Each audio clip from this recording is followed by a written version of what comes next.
Hola, buenos días a todos. Hola, buenos Buenos días. días. Buenos días. Bien. Vamos a hacer una revisión, retroalimentación de lo del examen que tuvieron el día lunes. Pueden ver la pantalla, pueden ver aula virtual.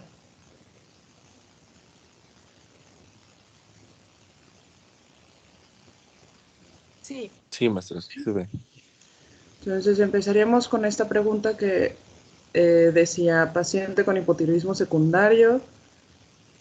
Punto clave acá es hipotiroidismo secundario, porque ni siquiera hemos visto hipotiroidismo primario ni subclínico. Está en tratamiento con levotiroxina, que es la hormona tiroidea. Acude a control con el siguiente perfil tiroideo, que es una TSH que está por debajo del valor de referencia y una T4 libre que también está por debajo del valor de referencia. Recuerden que en la clase les comenté que nosotros para ajustar el tratamiento en hipotiroidismo secundario no nos podemos basar en el nivel de TSH, porque ya sabemos que va a estar bajo o va a estar normal, y entonces para ajustar el tratamiento nos basamos en el nivel de T4 libre, y si está bajo, entonces, ¿qué ajuste se realizaría al tratamiento? La respuesta correcta ahí era incrementar la dosis de la levotiroxina, porque la T4 libre estaba por debajo de la meta o del valor de referencia. En la siguiente pregunta mencionaba la hormona liberadora de tirotropina, que es la TRH. ¿Es un potente liberador de prolactina? La respuesta correcta era verdadero. Eso lo vimos dentro de los conceptos generales en relación a hormonas, y justamente esto es algo importante. ¿Por qué? Porque recuerden que todavía pues no vemos hipotiroidismo primario, que ya espero que lo empecemos a ver, pero cuando hay hipotiroidismo primario se eleva la TRH y por lo tanto la TSH, y entonces cuando está elevada la TRH podemos tener elevación de prolactina por lo mismo de esta estimulación. Entonces, la respuesta correcta era verdadero.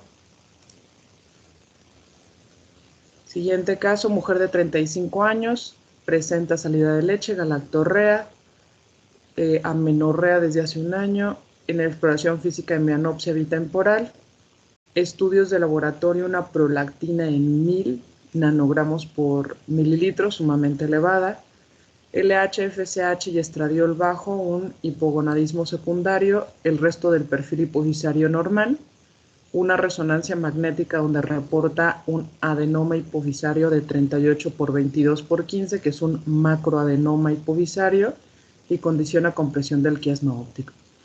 En este caso, ¿cuál sería el tratamiento de elección?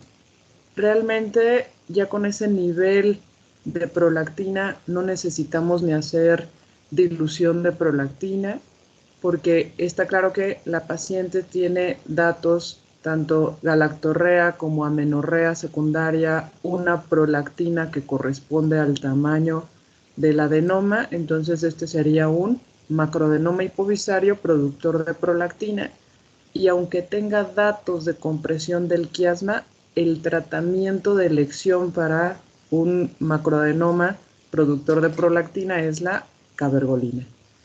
Recuerden que de los tumores hipofisarios, el único tumor que el tratamiento de elección de primera línea es medicamento, y de los medicamentos agonistas de dopamina, el mejor es la cabergolina. Entonces la respuesta correcta era cabergolina. El siguiente caso aquí, clínico, mujer, 35 años, amenorrea secundaria, galactorrea.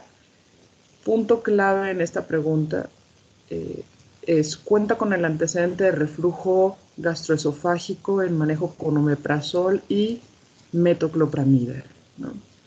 Generalmente, y bueno, esto va a ser como para contestar cualquier examen, ¿no? Si van a presentar después el ENARM o lo que sea, créanme que siempre cuando se les va a poner un caso clínico se les trata o se les van a poner como puntos claves que hay que irse basando, porque aquí, si se dan cuenta, estábamos hablando de cosas como tal de, lógicamente son preguntas en relación a endocrinología, y si te están mencionando consumo de metoclopramida, amenorrea secundaria, digo, de alguna manera se te está colocando este, este punto. Además de que les había mencionado que la metoclopramida es uno de los principales medicamentos que va a condicionar elevación de la prolactina. ¿Por qué? Porque justamente inhibe a la dopamina, y si inhibes a la dopamina se va a elevar la prolactina. En este caso, se mide la prolactina, se reporta en 200, que la metoclopramida puede dar hasta esas elevaciones. Otro punto clave es que es una resonancia magnética de hipófisis normal, entonces no hay tumor a nivel de hipófisis, y la paciente está sintomática porque tiene niveles de 200 de prolactina. Entonces, ¿cuál sería el diagnóstico más probable? Macroprolactina no puede ser, porque quedamos que macroprolactina es en aquellos pacientes que están asintomáticos, que no hay nada en resonancia magnética y que tienen niveles ligeramente elevados de prolactina. Entonces, esta se tacha. Hiperprolactinemia idiopática también se tacha. ¿Por qué? Porque acá tenemos una causa secundaria que eleva prolactina, que es un medicamento. Si no estuviera el medicamento, pues pudiera ser hiperprolactinemia idiopática. Y tenemos hiperprolactinemia secundaria, tumor hipofisario, pues ni siquiera tenemos un tumor hipofisario, entonces ese se tacha, y entonces la que queda es hiperprolactinemia secundaria a fármacos, que esa es la respuesta correcta. El próximo caso, paciente con hipotiroidismo secundario en tratamiento con levotiroxina. Otra vez el hipotiroidismo secundario, nada más que ahora tenemos una TSH dentro del valor de referencia normal, pero recuerden, nos basamos en el valor de T4 libre, y este valor de T4 libre está por arriba del rango normal de referencia. Entonces, en este caso, ¿qué ajuste se realizaría al tratamiento con levotiroxina? Pues sería disminuir la dosis de la levotiroxina.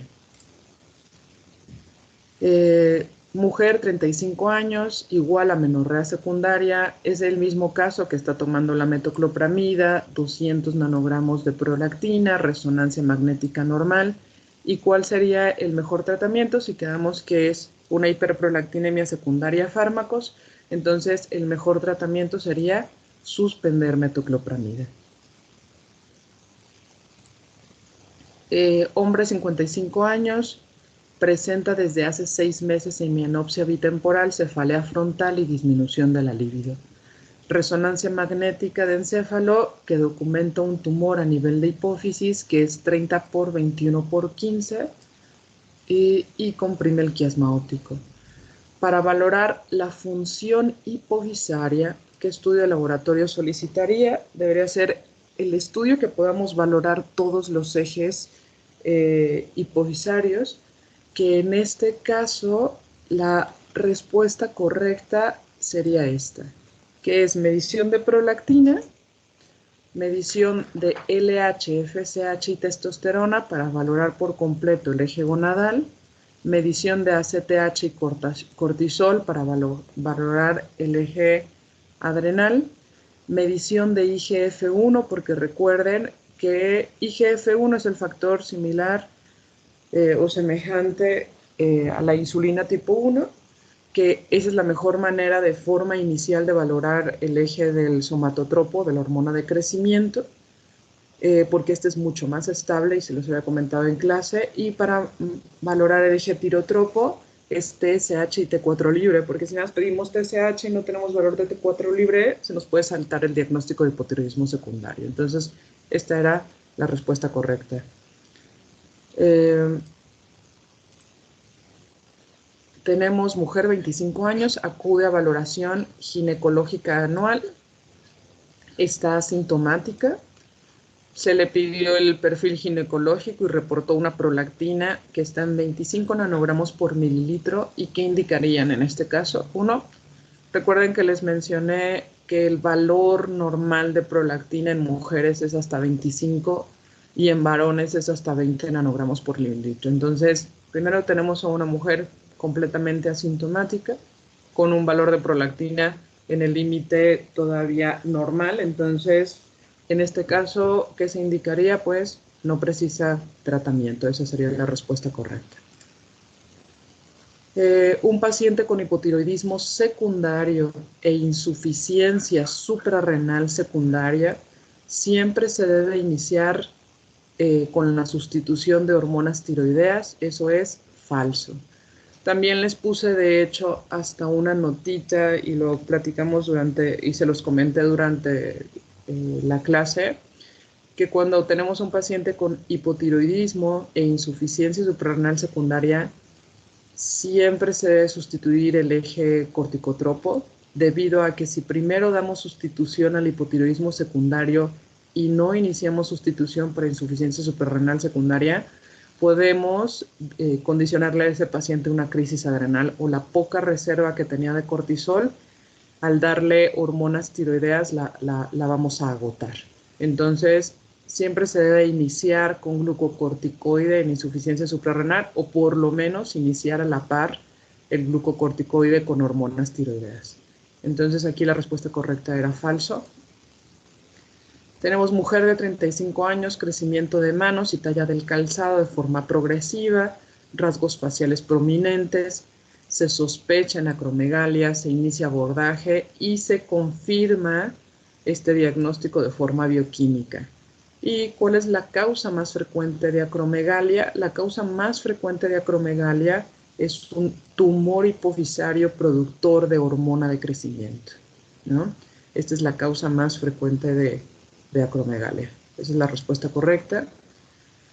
Esta es otra pregunta, verdadero y falso. La oxitocina se sintetiza a nivel de la hipófisis. Eso es falso. La oxitocina, recuerden que se sintetiza a nivel del hipotálamo, núcleo supraóptico y paraventricular. Y lo único que hace a nivel de neurohipófisis es almacenarse para después su liberación, pero se sintetiza a nivel de hipotálamo. Las siguientes son causas patológicas de hiperprolactinemia, excepto es embarazo, porque embarazo sí condiciona hiperprolactinemia, pero es una causa fisiológica. Mujer, 35 años, acude por presentar igual, es el mismo caso previo de salida de leche, amenorrea, hipogonadismo secundario, el resto del perfil hipofisario normal. La resonancia magnética reporta un macroadenoma hipofisario con compresión del quiasma, prolactina en 1000, o sea, es un tumor hipofisario que en este caso es un macroadenoma hipofisario productor de prolactina. Entonces, sospecha diagnóstica es un macroadenoma hipofisario productor de prolactina. Esa es la respuesta correcta. No es un macroadenoma no funcional porque una prolactina en 1000 sí corresponde al tamaño de ese tumor y además la paciente tiene datos clínicos en relación a hiperprolactinemia. Mujer 65 años sin antecedente de importancia. Perdón, hombre de 65 años, no tiene antecedentes de importancia. Puntos claves en este caso clínico: tiene deterioro cognitivo y tiene neumonía. A la exploración física se encuentra otro punto clave: normotensión arterial y ausencia de edemas, o sea, está eubolémico. Estudios de laboratorio: sodio sérico en 120, tiene una hiponatremia. Osmolaridad plasmática en 245, que está baja. Entonces, de entrada tienen a un paciente que tiene una hiponatremia, hipoosmolar, eubolémica, y lo vimos en el algoritmo cuando vimos secreción inapropiada de hormona antidiurética. Entonces, y además tiene deterioro cognitivo, que este deterioro cognitivo principalmente estaría asociado porque tiene una hiponatremia importante. Tiene una glucosa normal, función renal normal, osmolaridad urinaria que está baja pero más de 100, que es otro criterio de secreción inapropiada de hormona antidiurética, y un sodio en orina que tiene una natriuresis, que también es otro criterio de secreción inapropiada de hormona antidiurética. ¿Y cuál de los siguientes diagnósticos es el más probable? síndrome de secreción inapropiada de hormona antidiurética. O sea, de hecho, simplemente en este caso clínico no les estoy comentando que el paciente tenga poliuria, polidipsia, que esté ingiriendo grandes cantidades de agua, que esté orinando grandes cantidades de agua. Es un paciente, de hecho, que llega con hiponatremia. Si la polidipsia psicógena pudiese dar hiponatremia, pero este paciente no debería de tener natriuresis. Entonces, estas otras causas realmente lo que suelen condicionar es síndrome poliuria, polidipsia. Entonces, quien condiciona una hiponatremia. ¿Y por qué está teniendo esta hiponatremia el paciente que es secundaria a secreción inapropiada de hormona antidiurética? Una de las causas es neumonía que condiciona mayor secreción de hormona antidiurética. Entonces la respuesta correcta es síndrome de secreción de hormona antidiurética. Y esto es importante tenerlo en cuenta porque justamente en otro caso viene qué tratamiento tenemos que hacer. Otro caso, 65 años, cefalea crónica, tomografía de cráneo simple, documenta macroadenoma de hipófisis. ¿Cuál es el adenoma hipofisario más frecuente? Eso lo vimos en tumores hipofisarios, y el adenoma hipofisario más frecuente es el adenoma productor de prolactina.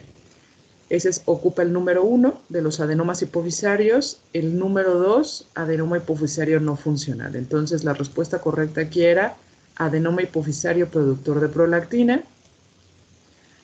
Tenemos mujer, 40 años, posoperada de resección de adenoma hipofisario. El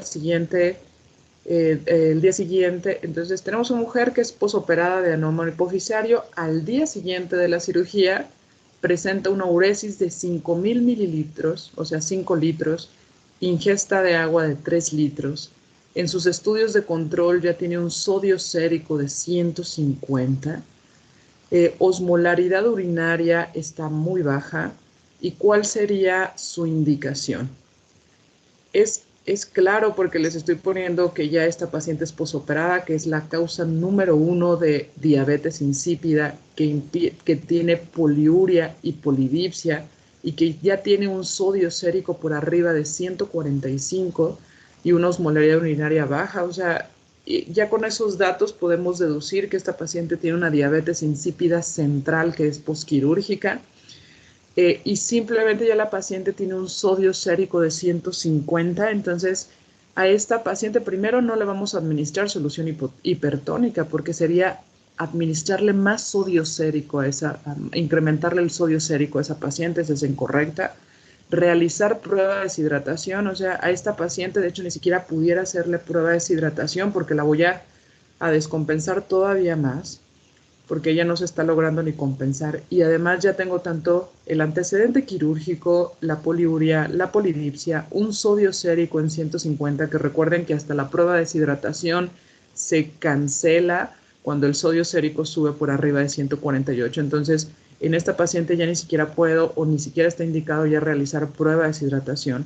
Lo que está indicado, porque ya con esto puedo hacer el diagnóstico, es administrar desmopresina, ¿no? Restricción de líquidos es para secreción inapropiada de hormona antidiurética. En esta paciente, si le restrinjo líquidos, le puedo hasta condicionar la muerte, ¿no? Entonces, en este caso, la respuesta correcta es administrar desmopresina. Tenemos hombre, 25 años, en abordaje diagnóstico con síndrome poliuria polidipsia. En este caso, se decidió hacer prueba de deshidratación. Al cumplir criterios para suspensión de la prueba, solo alcanzó una osmolaridad urinaria de 200 miliosmoles por kilogramo. Se administra desmopresina, que es parte dentro de la prueba de deshidratación, y no se obtiene ningún incremento de la osmolaridad. Entonces, ya desde ahí es el punto clave, porque tanto en polidipsia psicógena como en diabetes insípida central, después de la administración de desmopresina, sí hay incremento de la osmolaridad urinaria, pero en este no se obtuvo hasta ningún incremento, lo que me está indicando que es una diabetes insípida nefrogénica. La respuesta correcta ahí era diabetes insípida nefrogénica. Mujer, 65 años, punto clave, tiene cáncer de mama y además tiene metástasis del cáncer de mama a nivel de la glándula hipófisis. Es raro, pero sí es uno de los cánceres que suele dar metástasis en hipófisis. En sus estudios para la evaluación de la función hipofisaria se documenta insuficiencia suprarrenal secundaria y déficit de hormona de crecimiento. Resto de los ejes normales. Quizá, bueno, personalmente no se me hacía tan complicado porque cuando vimos sustitución de hormona de crecimiento, ahí les puse contraindicación para dar hormona de crecimiento es que tenga cáncer o una neoplasia y que esa neoplasia esté activa.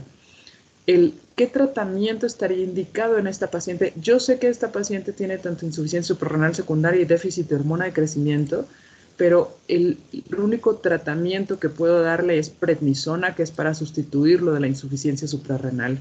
No le puedo dar hormona de crecimiento porque está contraindicada cuando un paciente tiene neoplasia y además esa neoplasia está activa. Entonces, la respuesta correcta es prednisona.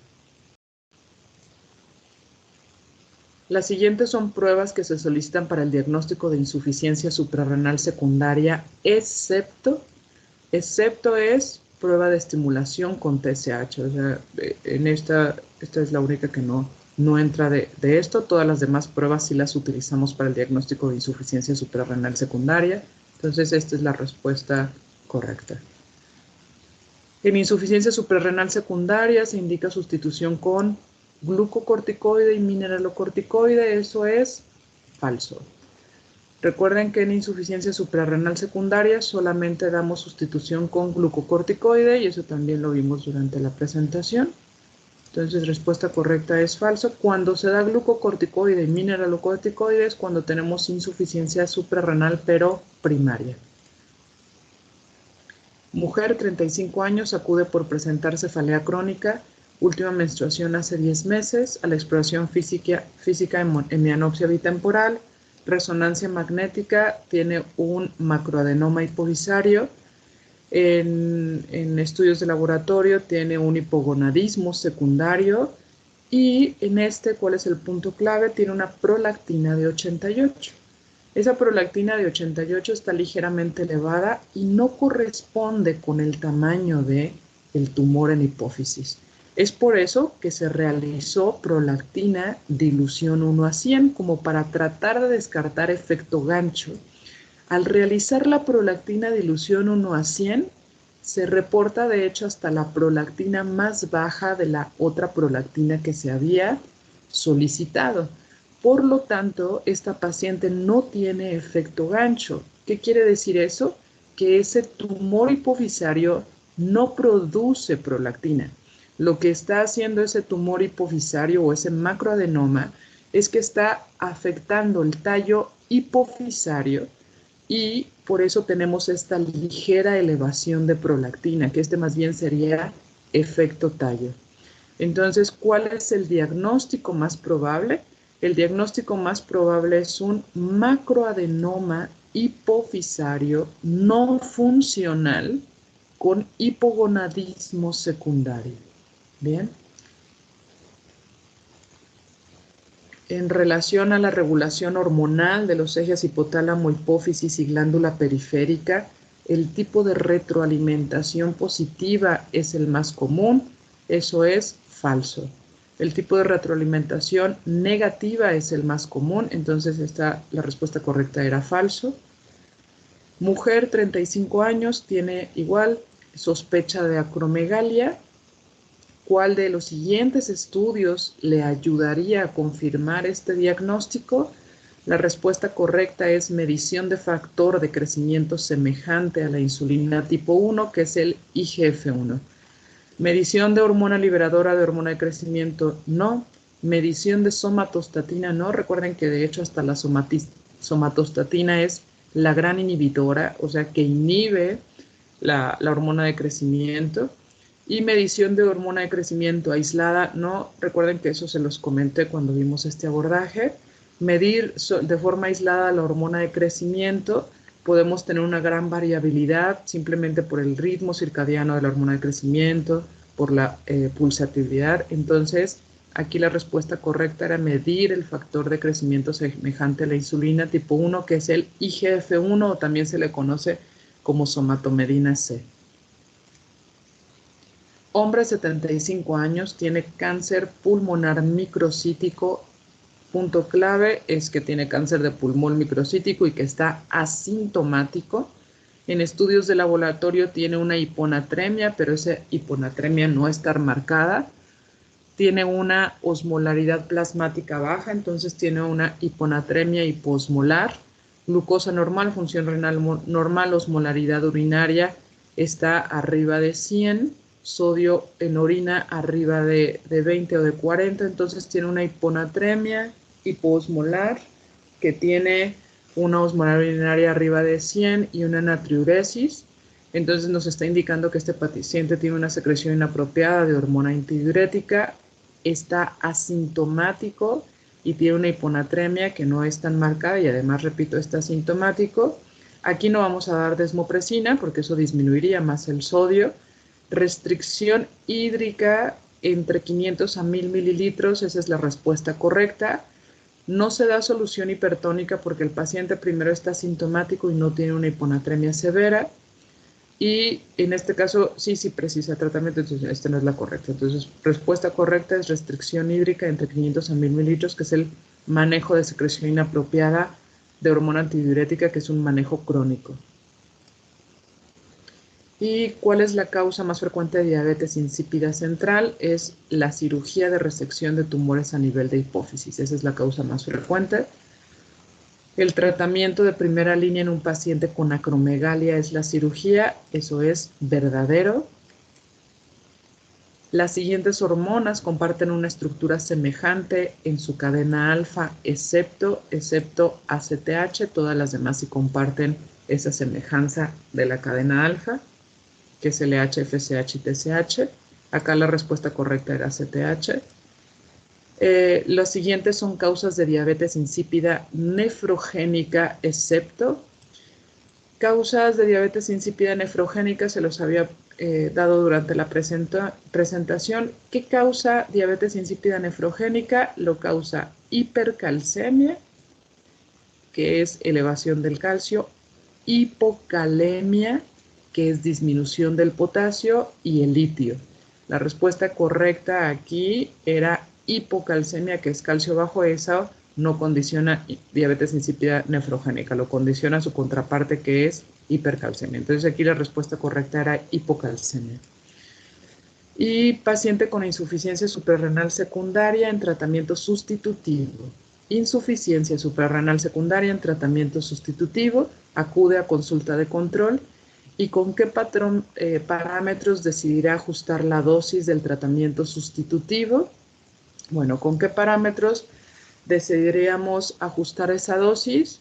Aquí la respuesta correcta es en base a los síntomas referidos por el paciente. Esto también se los comenté durante la presentación. En insuficiencia suprarrenal secundaria no es como en el hipotiroidismo secundario, que solicito TSH y T4 libre. En insuficiencia suprarrenal no me puedo basar de los valores de ACTH y cortisol porque estos permanecen bajos o suprimidos. Entonces, por lo tanto, yo no puedo estar midiendo ACTH y cortisol en insuficiencia suprarrenal secundaria porque si no estaría incrementando la dosis del esteroide y entonces puedo condicionar efectos adversos. La única forma con que nosotros podemos ajustar la dosis del glucocorticoide es en base a los síntomas referidos por el paciente. Entonces, esa era la respuesta correcta. Y la última es la dopamina. Es la principal hormona liberadora de la prolactina. Eso es falso. Recuerden que la dopamina es la hormona que inhibe la liberación de prolactina. Bien. ¿Dudas, preguntas en esto?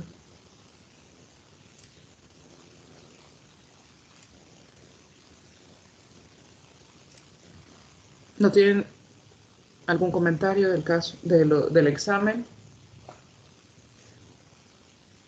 No, maestra, todo bien. Vamos entonces a continuar con la clase ya para terminar la unidad 2 y empezar con la unidad 3. Les voy a volver a pasar esta unidad porque para darles como más casos clínicos en relación a cómo vamos abordando las diferentes patologías endocrinológicas. Entonces, modifiqué la unidad 2. Les voy a pasar nuevamente esta presentación. El caso clínico, empezamos con abordaje de síndrome de Cushing. ¿Alguno de ustedes sabe la diferencia entre síndrome de Cushing y enfermedad de Cushing? ¿Cuál es la diferencia?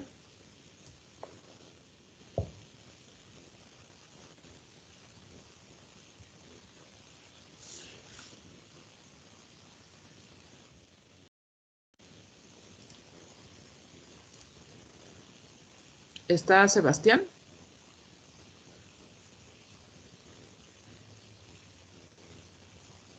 Sí, aquí estoy. Bien, Sebastián. ¿Sabes la diferencia entre el término síndrome de Cushing y enfermedad de Cushing? La verdad, no sé. Bien. Carolina Guzmán Olivares.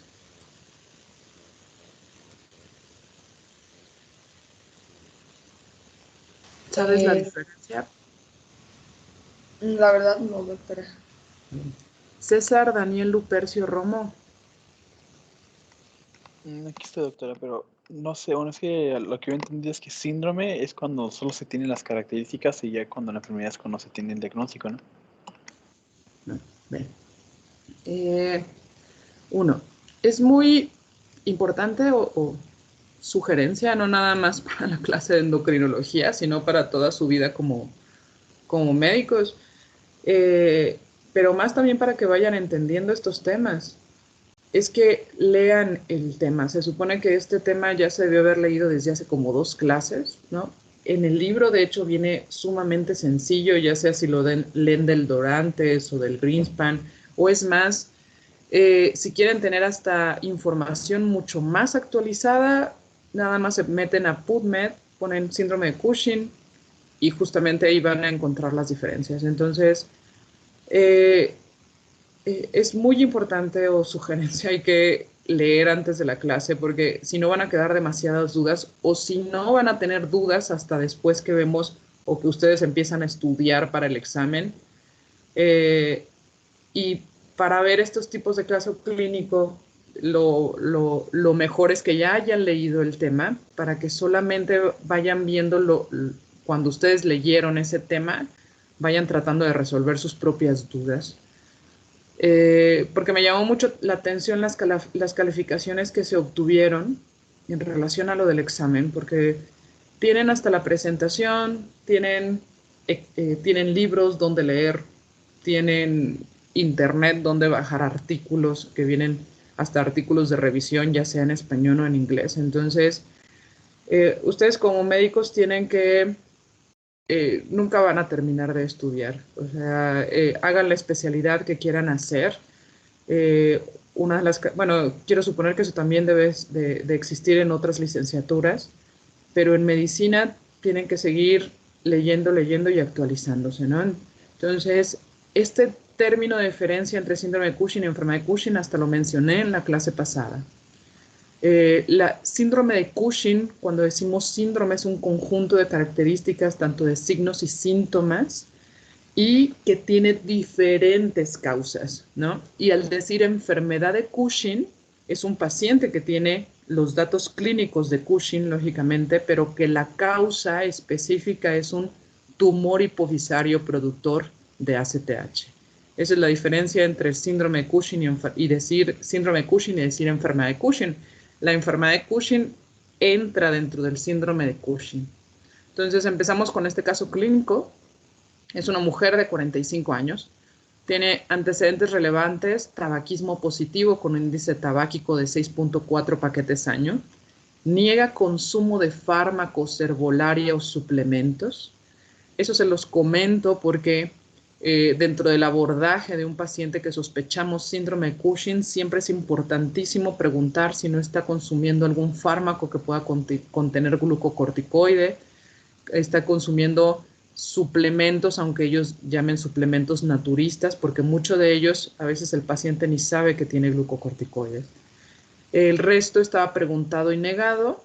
El motivo de envío de esta paciente que llegó a la consulta es porque inició hace 4 meses con caída de cabello, amenorrea, incremento de peso de 7 kilogramos en estos 4 meses, cara redonda o cara de luna llena, disminución de la fuerza muscular en las extremidades, incremento de la tensión arterial o de la presión arterial y el reciente diagnóstico de diabetes mellitus. La paciente tiene la cara de luna llena. De hecho, esta es una cara muy característica en un paciente que tiene síndrome de Cushing. Tienen además esta jorobita ojiva dorsal, la carita de luna llena. Tienen obesidad que es central y justamente las extremidades son más delgadas. Otras características de estos pacientes es que tienen alopecia. Si es mujer, tienen exceso de vello terminal, que le llamamos hirsutismo, en áreas donde no debería de haber vello terminal. Esta paciente tiene pequeñas estrías, pero las estrías características en el síndrome de Cushing son unas estrías rojas, no son rojo violáceo, no son las estrías blancas, ¿no? Entonces, estos son datos característicos de síndrome de Cushing. Y entonces mi sospecha diagnóstica, ya se los mencioné, pues mi sospecha diagnóstica es que puede tener un síndrome o que sea síndrome de Cushing. ¿Y cómo iniciamos el abordaje diagnóstico de un paciente con sospecha de síndrome de Cushing? Primero, recordar en sí los datos clínicos que presentan los pacientes o que nos van a hacer sospechar que ese paciente pueda tener síndrome de Cushing y que por lo tanto tengo que iniciar un abordaje diagnóstico. Es la cara de luna llena. Tienen generalmente también un rubor facial, tienen la jiba dorsal, tienen obesidad central y tienen estas estrías que son rojo violáceas, no nada más en el abdomen, también lo pueden tener en los brazos, en las piernas, en los glúteos, estas estrías. Las extremidades están más delgadas o hipotróficas, la piel es delgada. Fácilmente estos pacientes pueden tener equimosis o hematomas sin necesidad de que tengan un trauma. Presión arterial elevada, la piel delgada, como les mencionaba, la jiba dorsal y las estrías. En esta tabla pueden observar el porcentaje en el cual se presentan las diferentes manifestaciones y que nos pueden hacer sospechar en un síndrome de Cushing. La obesidad central, 97%, plétora facial, 94%. Pueden tener estos pacientes intolerancia a la glucosa o diabetes hasta el 90% de los casos. Debilidad o miopatía proximal hasta en un 90% de los casos. Hipertensión arterial en 87%. Cambios psicológicos, depresión, psicosis, 86%. Fragilidad capilar, 84%. Hirsutismo, que es exceso de vello terminal, 81%. Alteraciones en el ciclo menstrual, 80%. Impotencia en los varones hasta en un 80%. Las estrías abdominales rojas hasta en un 71%. Edema malleolar, 60%. Alteraciones en los lípidos, litos renales. Hiperpigmentación, eso ya es mucho menos frecuente, que es en un 16%, y esta hiperpigmentación sería en aquellos casos que son tumores productores de ACTH y que la están produciendo en exceso. Recuerden que la ACTH puede actuar en los receptores de melanocitos y entonces incrementa esa pigmentación en la piel, pero esto es raro, no es algo frecuente. Cefalea, exoftalmos, tiña versicolor, acné o seborrea. Entonces, generalmente los pacientes debutan, tienen diabetes que apenas se hizo un diagnóstico, hipertensión de reciente diagnóstico, han incrementado de peso de forma rápida, ¿no? Es como lo más característico. sino en algunas ocasiones son aquellos pacientes que ya tienen el diagnóstico de diabetes, pero esta diabetes es de muy difícil control, a pesar de que el paciente tiene apego a la dieta. Entonces ese sería otro punto a considerar para sospechar en síndrome de Cushing, o pacientes con hipertensión de difícil control. Ese sería otro punto a descartar, que este paciente no tenga hipercortisolismo. Para recordar, este sería el eje hipotálamo, hipófisis o adenohipófisis y glándula suprarrenal, que en este caso sería la corteza suprarrenal. Recordar que en el hipotálamo se va a liberar la hormona liberadora de corticotropina. A nivel de adenohipófisis tenemos a los corticotropos que van a encargarse de liberar a la hormona adrenocorticotrópica o ACTH, y la ACTH va a actuar en los receptores que son los receptores MC2, que son receptores principalmente que van a actuar a nivel de la corteza suprarrenal para el estímulo de la producción de glucocorticoides. El cortisol, que es el glucocorticoide, al liberarse va a condicionar una retroalimentación negativa para tratar de mantener tanto los niveles de cortisol dentro de rangos normales o adecuados. Entonces, este es un eje de retroalimentación negativo y veríamos lo patológico más adelante. Recuerden que en la corteza suprarrenal tenemos tres zonas: la glomerulosa, la fascicular y la reticularis. En la glomerulosa se producen los mineralocorticoides, que es la aldosterona. La ACTH puede condicionar estímulo para liberación o síntesis de aldosterona. Sin embargo, recuerden que la aldosterona se regula principalmente también por el eje o el sistema renina-angiotensina-aldosterona. En la zona fascicular es para la síntesis de glucocorticoides, que es el cortisol, y en la fase reticularis es para la síntesis de andrógenos, principalmente de hidroepiandrosterona sulfato.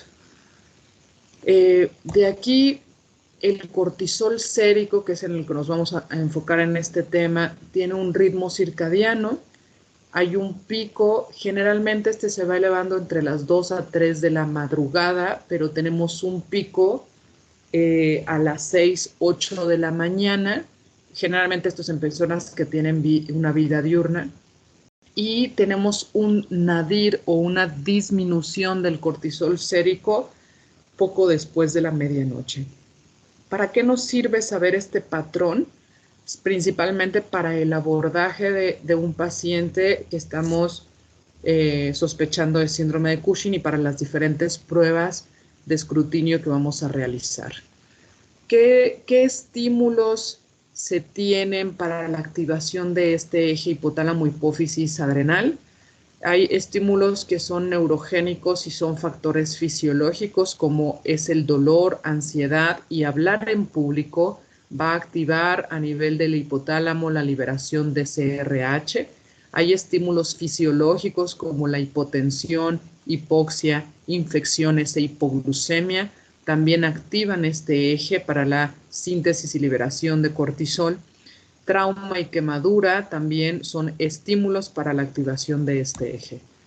El cortisol sérico se une al receptor, que recuerden que el cortisol es un esteroide, entonces se une a receptores citoplasmáticos de glucocorticoides, pero el cortisol, que es un glucocorticoide, también se puede unir a receptores de mineralocorticoides, y entonces también pudiera llegar a tener un efecto mineralocorticoide. De forma normal o de forma fisiológica normal, ¿por qué no se tiene esta activación? Porque hay algo que inhibe, por así decirlo, que se siga estimulando el cortisol, estos receptores de mineralocorticoides. A nivel renal, la 11-beta hidroxiesteroide deshidrogenasa tipo 2 inactiva al cortisol y lo convierte a cortisona, que es la forma no activa del cortisol, y por lo tanto de esa manera también ayuda a que se estén estimulando los receptores de mineralocorticoide. Eso es una forma no patológica. Porque esto, ¿por qué se los coloco aquí? Porque de forma patológica, cuando tenemos exceso de cortisol, esta enzima se va a ver sobresaturada y por lo tanto, ese exceso de cortisol, además de estimular los receptores de glucocorticoides, también va a estar estimulando los receptores de mineralocorticoides y entonces vamos a tener efecto tanto glucocorticoide como mineralocorticoide y esta sería una de las causas el por qué el hipercortisolismo puede condicionar hipertensión y edema maleolar, porque está activando más este eje mineralocorticoide. Recordando cuáles son los efectos fisiológicos del cortisol a nivel de hepatocitos y que esto es importante tener en cuenta porque es en sí porque da esa sintomatología, el hipercortisolismo. Efectos fisiológicos a nivel de los hepatocitos, tenemos que a nivel de los hepatocitos aumenta el cortisol, la transcripción de enzimas de gluconeogénicas y también el metabolismo de aminoácidos.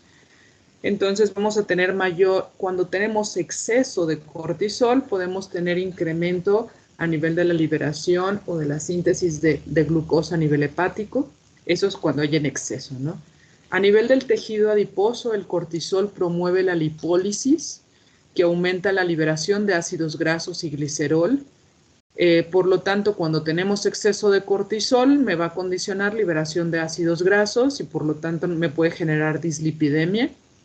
Fomenta la diferenciación de adipocitos.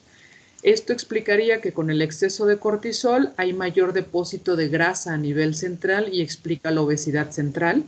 En el músculo estriado, el cortisol genera degradación y disminución de la síntesis de proteínas, produciendo atrofia. Si tenemos un exceso de cortisol, me va a promover mayor degradación y disminución de síntesis de proteína, y es por eso que estos pacientes tienen atrofia muscular y además tienen la miopatía, que principalmente es proximal. A nivel de hueso, el cortisol inhibe el crecimiento de osteoblastos. Los osteoblastos son los formadores de hueso. Aumento de apoptosis de osteocitos y aumento de osteoclastos. Los osteoclastos son los que remueven el hueso. Entonces, estos pacientes que tengan exceso de cortisol pueden tener osteoporosis, ¿no? Disminución en sí de la formación de hueso y aumento de la resorción ósea.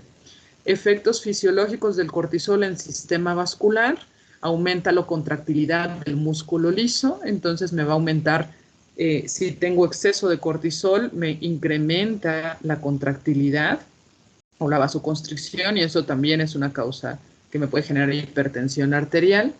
A nivel del sistema inmune, reduce la migración de leucocitos al tejido periférico, disminuye la proliferación de linfocitos, aumenta la concentración del factor de inhibición de macrófagos y de interleucina 10, reducen las concentraciones de citocinas proinflamatorias.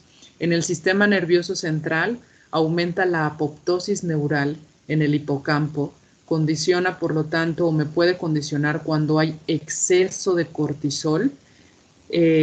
Me puede condicionar, lógicamente, estas situaciones en el sistema inmune y los pacientes con síndrome de Cushing tienen mayor riesgo de infecciones oportunistas. En sistema nervioso central, si tengo exceso de cortisol, estos pacientes generalmente tienen depresión, euforia, apatía o pueden llegar hasta la psicosis. Y el cortisol me puede inhibir y sobre todo cuando está en exceso, me inhibe los pulsos de GnRH, que es la hormona liberadora de gonadotropinas. Por lo tanto, inhibe la liberación de FSH y LH y eso explicaría el por qué estos pacientes tienen hipogonadismo y explicaría las alteraciones y irregularidades menstruales y la impotencia en los varones. ¿Cómo clasificamos el síndrome de Cushing? El síndrome de Cushing lo podemos clasificar como síndrome de Cushing exógeno. Exógeno, ¿qué quiere decir? Que el paciente está ingiriendo glucocorticoides de forma exógena. Puede ser por suplementos que a veces ellos ni siquiera saben que contienen glucocorticoides, o puede ser porque el paciente tiene una enfermedad que amerita la ingesta de glucocorticoides. Por ejemplo, en artritis reumatoide, reumatología suele dar glucocorticoides, y si lo damos en grandes cantidades me puede condicionar datos clínicos en relación a exceso de glucocorticoides, pero en este caso sería por un síndrome de Cushing exógeno. A grosso modo, el síndrome de Cushing exógeno sobre el endógeno es mucho más común. Bien, entonces tenemos la clasificación síndrome de Cushing exógeno y el síndrome de Cushing endógeno. Eso quiere decir que el paciente tiene algún tumor, ya sea a nivel de hipófisis, a nivel de glándula suprarrenal o un tumor ectópico que no está en ninguno de estos dos sitios, que está produciendo o está condicionando el exceso de cortisol, y a ese le llamamos síndrome de Cushing endógeno. En relación al síndrome de Cushing endógeno, se desglosa en dos tipos, que es ACTH dependiente, que del síndrome de Cushing endógeno ocupa el 80% de los casos, y tenemos el síndrome de Cushing endógeno ACTH independiente, que ocupa el 20% de los casos. Dentro del ACTH dependiente está la enfermedad de Cushing, que es aquel síndrome de Cushing que es secundario a un tumor en hipófisis que está produciendo ACTH, que es la causa más frecuente de síndrome de Cushing endógeno. Se ocupa el 85%. Y tenemos dentro del mismo ACTH dependiente el tumor ectópico, que lógicamente no está ni en hipófisis ni en suprarrenal. Generalmente tumores ectópicos los encontramos en tórax, son tumores a nivel de pulmón, y son productores de ACTH y ocupan el 15% de los casos de síndrome de Cushing endógeno. Y tenemos los ACTH independientes, que estos son tumores a nivel de la glándula suprarrenal que tienen una producción autónoma de cortisol. De estos tumores el 60% son benignos y el 40% pueden ser malignos. El síndrome de Cushing, ¿cómo hacemos el diagnóstico? Bueno, aquí en esta diapositiva es síndrome de Cushing exógeno. En el síndrome de Cushing exógeno tenemos datos clínicos de síndrome de Cushing. Yo veo a mi paciente y digo, este paciente tiene síndrome de Cushing, pero al momento de hacer el abordaje estamos obteniendo resultados en el cual la ACTH está normal o baja, el cortisol sérico está bajo y lo que dice CLU es cortisol libre urinario, que está bajo.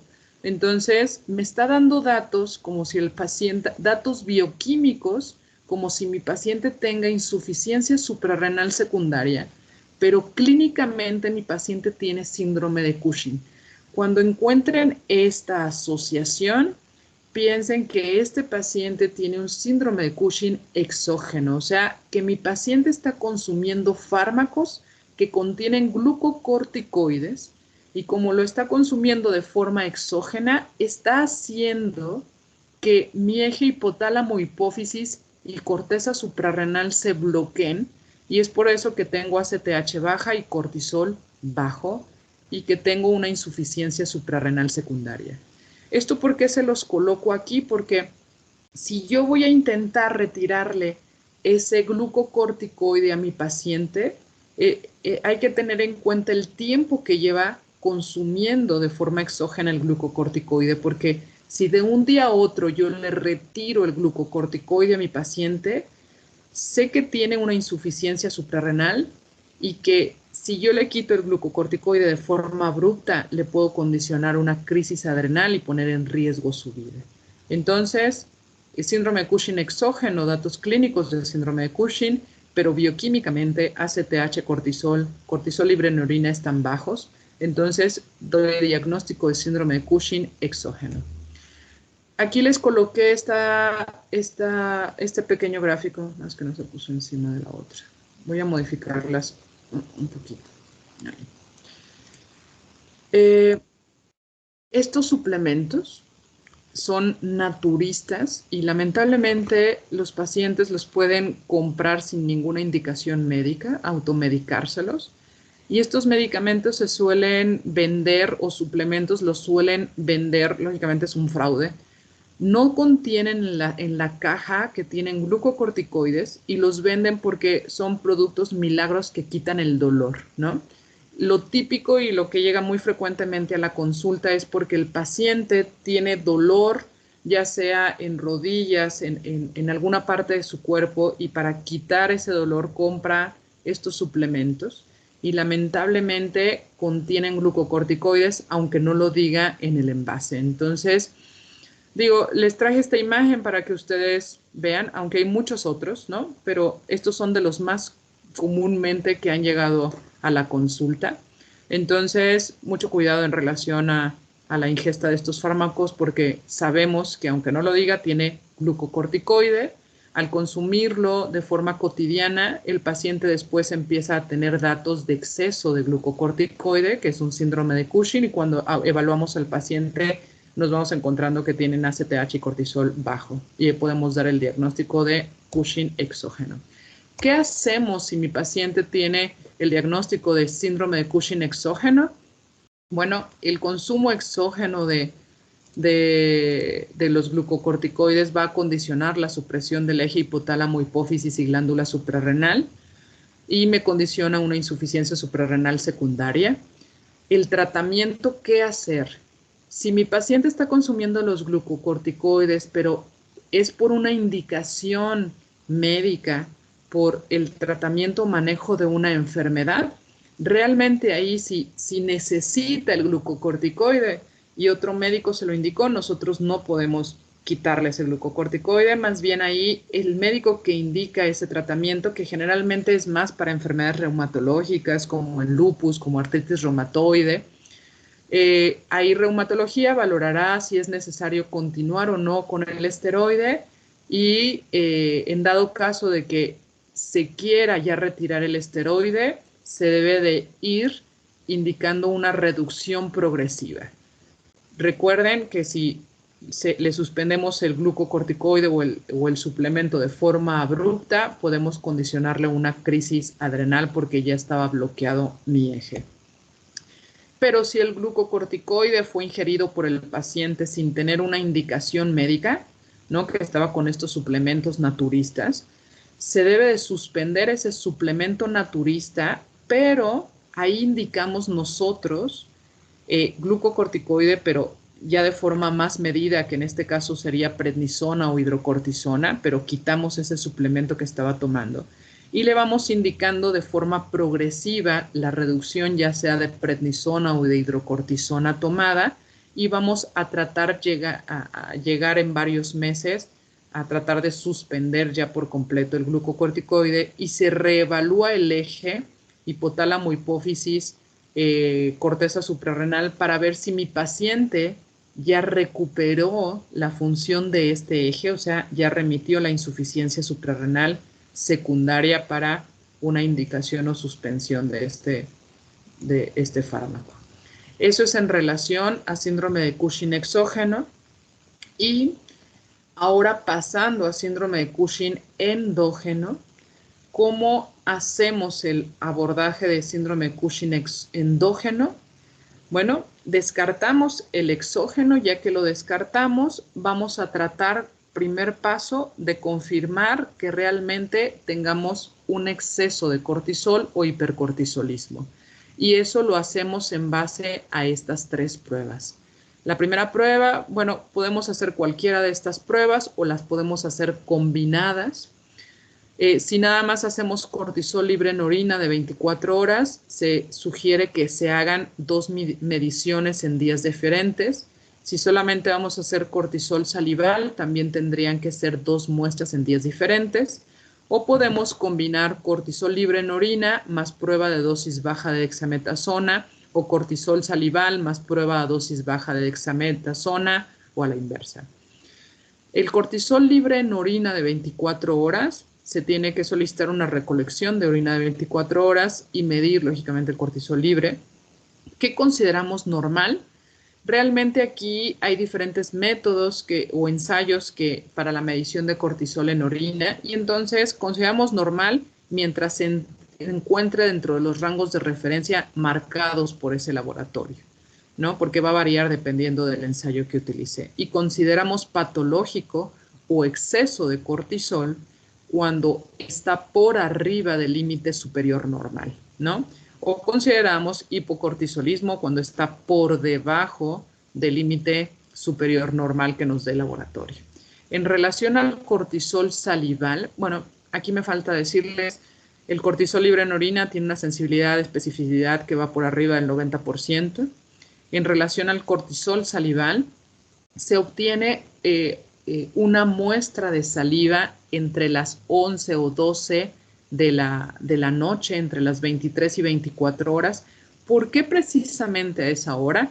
Si recuerdan en lo que les comenté del ritmo circadiano, hay un nadir o un valor más bajo generalmente a esta hora. Entonces, en una persona normal que no tiene hipercortisolismo, nosotros esperaríamos que ese cortisol salival esté por debajo de 1.45 nanogramos por mililitro. En cambio, lo patológico, confirmamos hipercortisolismo endógeno cuando este cortisol salival está por arriba de 1.45 nanogramos por mililitro. Esta prueba tiene una sensibilidad de especificidad arriba del 90-95%. Y también podemos hacer una prueba dinámica, que es una prueba de inhibición a dosis baja de dexametasona. Recuerden que cuando pensamos que hay una hiperfunción, hacemos pruebas para tratar de inhibir. Cuando pensamos que hay un déficit de hormona, hacemos pruebas para estimular. Entonces, en este caso, paradójicamente, damos dexametasona porque lo que queremos hacer es tratar de bloquear ese eje hipotálamo-hipófisis glándula suprarrenal y damos una dosis baja, que es una dosis baja que es de 1 miligramo. ¿Cómo se indica esta prueba? Hay dexametasona en tabletas, conseguir tabletas de 1 miligramo, generalmente hay de 0.5, si hay de 0.5 miligramos damos 2 tabletas para dar una dosis de 1 miligramo y se da esa dexametasona a las 11 de la noche o a las 23 horas. Al día siguiente de que se tomó la dexametasona, se mide el cortisol sérico a las 8 de la mañana y se toma como normal cuando hay una supresión del cortisol sérico a menos de 1.8 microgramos por decilitro y va a ser patológico si no se suprimió ese cortisol sérico y entonces se encuentra más de 1.8 microgramos por decilitro. Entonces, si tengo a mi paciente con síndrome de Cushing, primer punto, confirmar hipercortisolismo endógeno. Hago ya sea 2 cortisoles libre en orina o un cortisol libre en orina, una prueba dosis baja o un cortisol salival, una prueba dosis baja. Y si estas pruebas me salen positivas, entonces puedo decir que mi paciente tiene hipercortisolismo endógeno y pasamos al siguiente paso. El siguiente paso es localización. ¿De dónde se está condicionando ese exceso en la producción de cortisol endógeno? Y entonces lo que hacemos es medición de ACTH sérica, ¿no? Generalmente en 2 días diferentes. Y si esa ACTH sérica está menos de 5 picogramos por mililitro, eso me está indicando que es un síndrome de Cushing ACTH independiente, o sea, que no hay un tumor que esté produciendo ACTH, sino hay un tumor autónomo que está produciendo exceso de cortisol y que me está bloqueando a nivel de hipotálamo-hipófisis la producción de ACTH. Entonces, aquí el problema está en la glándula suprarrenal. Me está indicando que una ACTH baja, hay un tumor en glándula suprarrenal, que es un tumor autónomo que está produciendo exceso de cortisol y que eso por retroalimentación negativa me está inhibiendo la producción de ACTH. Entonces, en este caso puedo decir que es un tumor de glándula suprarrenal por este nivel de ACTH y mi paso para localizar ese tumor es solicitar una tomografía de glándulas suprarrenales. Por otro lado, si tengo una ACTH mayor de 15 picogramos por mililitro, entonces sería un síndrome de Cushing ACTH dependiente porque mi ACTH está inapropiadamente alta Y en este caso tengo dos posibilidades, que sea una enfermedad de Cushing, que es un tumor a nivel de hipófisis productor de ACTH, o tener un tumor ectópico productor de ACTH. Para estas dos patologías, para poder diferenciarlas, si es enfermedad de Cushing o tumor ectópico productor de ACTH, tengo que hacer otra prueba. Para diferenciar entonces entre síndrome Cushing ACTH dependiente, cuando tengo mi ACTH arriba de 15, diferenciar entre enfermedad de Cushing y tumor ectópico, hago esta prueba, que es una prueba de inhibición con dexametasona, pero a dosis alta, de 8 miligramos. Es muy similar a la otra, pero esta es a dosis alta. Ahora, ¿por qué hacemos esta prueba de dosis alta? Porque en los tumores hipofisarios, en la enfermedad de Cushing, los tumores en adenohipófisis productores de ACTH, todavía presentan receptores de glucocorticoide que a dosis alta de dexametasona me pueden condicionar la inhibición o la supresión. Esa, digamos, sería la explicación de por qué hacer esta prueba a dosis alta de dexametasona. La prueba consiste en medir cortisol sérico basal a las 8 de la mañana. Ese mismo día se da dexametasona 8 miligramos, que se toma de la misma manera a las 23 horas. Y al día siguiente se vuelve a medir cortisol sérico a las 8 de la mañana de ese día siguiente. Hacemos ahí una regla de 3 para ver qué tanta supresión hubo entre el cortisol basal y el cortisol posterior a la ingesta de dexametasona. Y si hay una supresión más del 50 o 68%, podemos deducir que hay una enfermedad de Cushing. Y entonces ahí el estudio de imagen que se solicita es una resonancia magnética de hipófisis. Si no hay supresión, o sea que mi cortisol sérico antes y después de la dexametasona no se suprimió más del 50 o 68%, no hubo supresión, entonces aquí sería lo más probable un tumor ectópico productor de ACTH, y ahí lo más indicado sería solicitar una tomografía de tórax, que es donde generalmente es más frecuente encontrar estos tumores ectópicos, aunque también se pueden encontrar en abdomen, pero por frecuencia, por eso primero solicitamos la tomografía de tórax. Este es un diagrama que viene en el libro de Dorantes. Se pone aquí sospecha clínica de hipercortisolismo, se mide cortisol en orina en 2 ocasiones o prueba de inhibición o de supresión con dosis baja de dexametasona. Aquí en este diagrama no colocaban cortisol salival porque este algoritmo es como del 2000, ya es viejo realmente, pero sí se puede ya medir cortisol salival en México, entonces para que lo consideren aquí, ¿no? Que es otra prueba que ya utilizamos para detección de hipercortisolismo endógeno.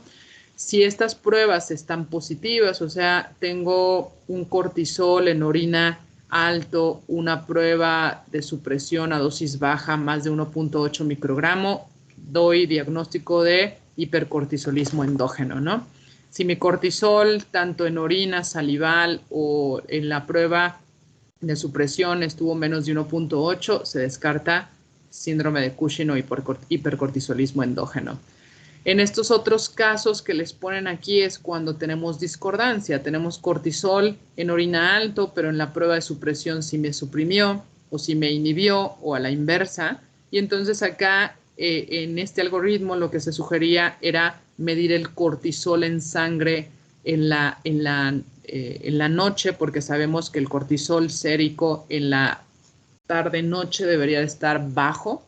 Y entonces, si está bajo en la noche, que generalmente también se puede medir a las 23, 24 horas, entonces eso puede descartar Cushing, pero si está elevado más de 7.5 microgramos, eso nos daría un hipercortisolismo endógeno. Y si está entre 1.8 a 7.5, puede haber esto que se llama pseudo-Cushing. ¿Qué es eso de pseudo-Cushing? Hay pacientes que tienen obesidad, depresión o alcoholismo que me pueden dar ya sea falsos positivos o, bueno, no tanto falsos positivos. Estos pacientes generalmente sí tienen una ligera elevación de cortisol, entonces me puede dar discordancia en las diferentes pruebas, pero en esta otra prueba que nos ayudaría, que es el cortisol sérico medido en la noche, o que ocuparía o que vendría siendo el cortisol salival, me puede descartar esta posibilidad. Cuando ya corroboramos el hipercortisolismo endógeno, entonces procedemos a medir ACTH, y si la ACTH es menos de 5 picogramos, entonces es un Cushing adrenal, y lo que procede aquí es solicitar una tomografía de glándula suprarrenal. Si mi ACTH es más de 15, entonces hacemos la prueba de dosis alta de dexametasona. Si tenemos una supresión más del 68%, entonces pienso en enfermedad de Cushing y solicito una resonancia magnética, es un Cushing hipofisario. Si no hay una supresión más del 68%, entonces esta es una de las sospechas de tumor ectópico. Aquí en este algoritmo sugieren hacer, ¿qué es esto de MSPI? Es muestreo de senos petrosos inferiores. Esto sí es algo difícil de hacer, no en todos los centros, generalmente son en centros de tercer nivel, que pudieran llegar a ser, yo que estuve en centro médico, que estuve también en nutrición, era muy raro que se pudieran hacer muestreos de senos petrosos, pero generalmente en otros centros, supongamos Clínica Mayo, es algo cotidiano que se pueda realizar, que es el muestreo de senos petrosos.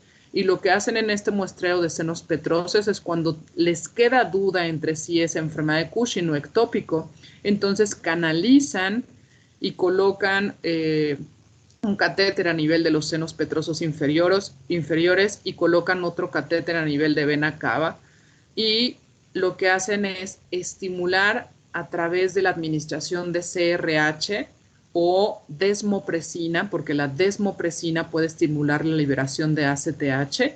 Entonces dan ese estímulo y miden ACTH a nivel de los senos petrosos y ACTH a nivel periférico.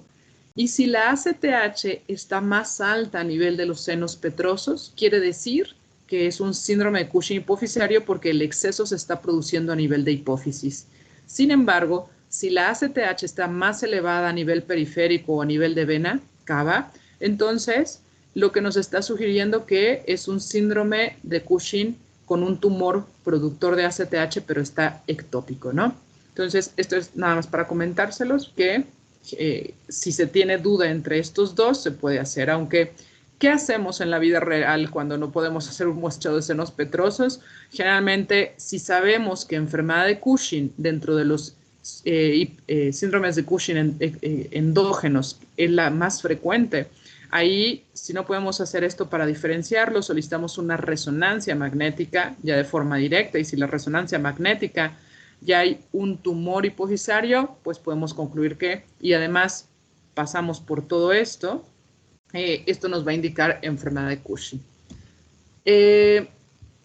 Aquí ya les voy a especificar en relación a enfermedad de Cushing. Recuerden, enfermedad de Cushing es un tumor a nivel de adenohipófisis que produce ACTH. Esta es una enfermedad rara, una incidencia de 1 a 3 casos por millón de habitantes por año, una prevalencia de 40 casos por millón por habitantes. Tiene de 2 a 5% de los pacientes tienen un mal control en relación a diabetes o hipertensión. El predominio es en mujer, una relación 3 a 1. Es rara que se presente en niños y generalmente se presenta entre la tercera y cuarta década de la vida. La mayoría de los tumores a nivel de hipófisis son microadenomas, porque afortunadamente al momento de tener el hipercortisolismo endógeno, los datos clínicos son muy característicos. No es como en acromegalia, que tardamos muchos años en hacer el diagnóstico. En esto realmente la evolución es muy drástica, por así decirlo, en algunos de los casos, o los datos clínicos son sumamente característicos. Y los pacientes con hipercortisolismo tienen una alta morbimortalidad, principalmente por complicaciones cardiovasculares, por infecciones oportunistas o por alteraciones psiquiátricas. ¿Cuál es el tratamiento? Aquí me voy a enfocar en tratamiento de enfermedad de Cushing, pero si es un síndrome de Cushing endógeno ACTH independiente, o sea que hay un tumor en glándula suprarrenal, el tratamiento de primera línea de cirugía. Si tenemos un tumor ectópico productor de ACTH, el tratamiento idóneo es cirugía. Y también en enfermedad de Cushing, que es un tumor productor a nivel de hipófisis de ACTH, también el tratamiento quirúrgico es de elección. El tratamiento en enfermedad de Cushing de elección es la resección transesfenoidal. Tenemos una curación de 40-90% de los casos y recaídas en un 5-25% de los casos. Otra de las opciones de tratamiento en enfermedad de Cushing es la radioterapia, cuando el paciente no es posible que se someta a cirugía, cuando ya se sometió a cirugía pero hay un remanente tumoral y la enfermedad sigue activa. Y generalmente con la radioterapia podemos obtener una remisión de 40-70% en meses o en años. Y el riesgo con la radioterapia es de hipopituitarismo hasta en el 50% de los casos. Y otra opción de tratamiento que ya es mucho menos frecuente que se haga es la suprarrenalectomía, que es quitar las 2 glándulas suprarrenales para que ya no se tenga exceso de cortisol. Es eficaz y es rápido el tratamiento, pero va a condicionar que este paciente deba recibir sustitución con glucocorticoides y mineralocorticoides porque ya no hay glándula suprarrenal. Y si el paciente tiene un tumor en hipófisis que no se pudo resecar o quedó remanente, puede condicionar esto que se llama síndrome de Nelson. El síndrome de Nelson es porque ya no hay glándula suprarrenal, entonces ya no hay como retroalimentación más que la que nosotros vamos a dar con el consumo exógeno de la sustitución con glucocorticoides, y podemos condicionar que haya crecimiento del tumor o del remanente a nivel de hipófisis y puede generar hiperpigmentación porque lo que sí se va a seguir produciendo a nivel de hipófisis es ese exceso de ACTH. Y tenemos también tratamiento farmacológico. Este tratamiento farmacológico actúa en diferentes niveles. Tenemos los neuromoduladores en relación a la liberación de ACTH. Estos 2 medicamentos actúan a nivel de la adenohipófisis. ¿Y qué es lo que hacen? Tenemos a los análogos de somatostatina. Recuerden que análogos del receptor de somatostatina, eso es SRL, que viene siendo el pasireotide. ¿Dónde actúa este medicamento? Estos tumores suelen expresar receptores de somatostatina tipo 5 y entonces lo que hacemos es estimular este receptor de somatostatina para que inhiba la producción de ACTH. Están también los agonistas de dopamina, la cabergolina, porque estos tumores también suelen tener o expresar receptores de D2 de dopamina y entonces nos pueden ayudar para inhibir la producción de ACTH. A nivel de glándula suprarrenal tenemos los inhibidores de la esteroidogénesis, que vienen estos diferentes medicamentos. ¿Qué hacen estos medicamentos? Inhiben la síntesis de los esteroides y uno de los que solemos utilizar en México es el ketoconazol. Pero también está la metirapona, mitotane, etomidato y hay otros fármacos en estudio. Pero el que se suele utilizar es el ketoconazol. Iniciamos con dosis baja de 200 miligramos al día. Vamos monitorizando el cortisol libre en orina para ver si esa dosis me está condicionando la disminución en la síntesis de esteroide. Y tenemos otro fármaco que bloquea los receptores de glucocorticoides, que es la mifepristona. No lo tenemos disponible en México. En México pudiéramos tener, aunque a alto costo, disponible el pasireotide, la cabergolina y el ketoconazol. Y la mifepristona, que bloquea el receptor de glucocorticoides, lo único que va a hacer, no inhibe la producción de ACTH ni de cortisol, lo único que inhibe a nivel periférico es que el cortisol se una a su receptor y por lo tanto no tener los datos o los efectos en sí del cortisol. Entonces, esto es a grosso modo para que tengan en cuenta, porque me parece que es una pregunta del ENARM, si no recuerdo, ¿qué medicamentos inhiben la esteroidogénesis? Y, si mal no recuerdo, venía ahí ketoconazol. Muy bien, esto es en relación a enfermedad de Cushing, a cómo abordamos el síndrome de Cushing, y por último vamos a ver tumores hipofisarios no funcionales, que es dentro de la unidad número 2, que ya más o menos nos habíamos metido en ese tema, pero En relación a tumores hipoficiarios no funcionales, corresponden el segundo lugar de los tumores a nivel de hipófisis. El primer lugar son los prolactinomas y corresponden el 25 a 30% del total de los tumores hipoficiarios. Tienen una prevalencia del 60 a 100 casos por millón de habitantes. Tienen un pico bimodal entre los 25 a 45 años y entre los 60 a 70 años. No hay un predominio de género en estos tumores. Son tumores benignos, que son neoplasias epiteliales. El 95% de los casos son esporádicos y en pequeño porcentaje tienen un contexto hereditario. ¿Cómo se presentan estos tumores hipoficiarios no funcionales? Son en la mayoría de los casos asintomáticos y realmente se documentan de forma incidental, porque al paciente lo están abordando por cefalea o tiene crisis convulsivas o por cualquier otra causa le solicitan un estudio de imagen de encéfalo y de forma incidental documentan un tumor en hipófisis. Eso es lo más típico que suele suceder, cómo se documentan este tipo de tumores. Tenemos macroadenomas, generalmente como los encontramos ya son tumores mayores de 10 milímetros, que son macroadenomas no funcionales, porque por lo mismo, como no son funcionales, ya es raro que también los podemos documentar de forma incidental como microadenomas, pero los macroadenomas nos pueden dar más datos en relación a compresión, ¿no? Que puede ser la cefalea y por eso solicitan el estudio, o por defectos visuales como la hemianopsia bitemporal y por eso se solicita también el estudio de imagen. Pero también estos tumores hipoficiarios no funcionales, por lo mismo de efecto de masa a nivel de la hipófisis, por compresión del tallo, que inhibe el paso o altera el paso de las hormonas hipotalámicas, me puede condicionar hipofunción hipofisaria y generalmente la hiposomatotropinemia, que es déficit de hormona de crecimiento, se puede presentar en el 70-80% de los casos. El hipogonadismo hipogonadotrófico secundario se puede presentar hasta en el 75% de los casos y el hipocortisolismo se puede llegar a presentar hasta en el 40% de los casos. Y estos tumores hipoficiarios no funcionales pudieran llegar a presentar apoplejía hipoficiaria hasta en el 10% de los casos.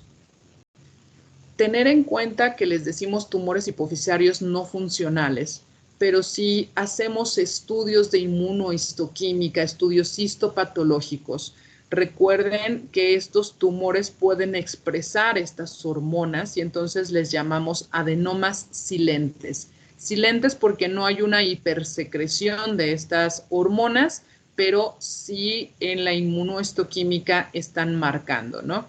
Y estos adenomas silentes ocupan el 5 al 10% de los casos y expresan ACTH o son positivos para ACTH o pueden ser positivos para prolactina, positivos para hormona de crecimiento o positivos para TSH, pero como tal no llegan a ser funcionales en el momento de que nosotros estamos haciendo el abordaje diagnóstico. De estos mismos tumores hipoficiarios no funcionales puede ser que estén negativos todos los marcadores y entonces los conocemos como adenomas de células nulas y la frecuencia están en un 30-40% de los casos, o pueden ser gonadotropinomas que son positivos para la expresión de LH y FSH y esos ocupan hasta el 50% de los casos de los no funcionales. ¿Cuál es la historia natural de estos tumores hipoficiarios no funcionales? Un macroadenoma no funcional tiene realmente un crecimiento anual de un 12%, o sea, su crecimiento es mínimo y es muy poco y muy lento. En cambio, los microadenomas, que son tumores menores de 10 milímetros, todavía su crecimiento es menor, hasta en un 3.32% de los casos. ¿Esto por qué se los comento? Porque esto nos va a ayudar para decidir el tratamiento en los casos de estos pacientes.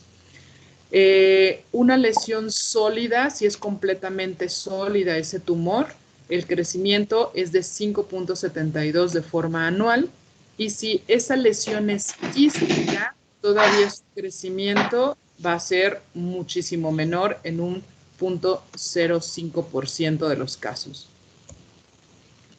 ¿Qué hacemos con estos tumores? Bueno, ¿cómo hacemos el diagnóstico de un tumor hipoficiario no funcional? Recuerden que cualquier lesión o tumor que esté a nivel de la hipófisis se debe solicitar el perfil hipoficiario completo, ¿verdad? Si mi paciente llega con datos clínicos de Cushing, pues tengo que hacer el abordaje de síndrome de Cushing. Si mi paciente llega con sospecha de acromegalia, tengo que descartarla. Pero si ya descarté todas esas posibilidades, entonces, y mi perfil hipoficiario sale normal o sale con hipofunción, puedo decir que mi tumor o adenoma hipoficiario es no funcional. Y entonces ya lo clasificaré en macroadenoma no funcional, microadenoma no funcional. Y voy a decidir mi tratamiento. ¿Cómo hago el tratamiento? Uno es cirugía. ¿En quién está indicada la cirugía? Es si tengo compromiso visual, si mi paciente tiene hemianopsia bitemporal, si me está desplazando el quiasma óptico, si mi crecimiento no es como el esperado y estoy teniendo un mayor crecimiento del esperado de ese tumor, si mi paciente tiene datos de hipertensión intracraneal, que tenga una cefalea que no está explicada por alguna otra causa, o si mi paciente ya presentó una apoplejía hipoficiaria y tiene datos de agudos de apoplejía hipoficiaria, es indicación de cirugía. Bien, que sería una resección transesfenoidal en primera instancia. Si en quienes elijo dar radioterapia, si se optó por cirugía y se dejó remanente tumoral y ese remanente tumoral sigue creciendo, esa es una indicación de radioterapia.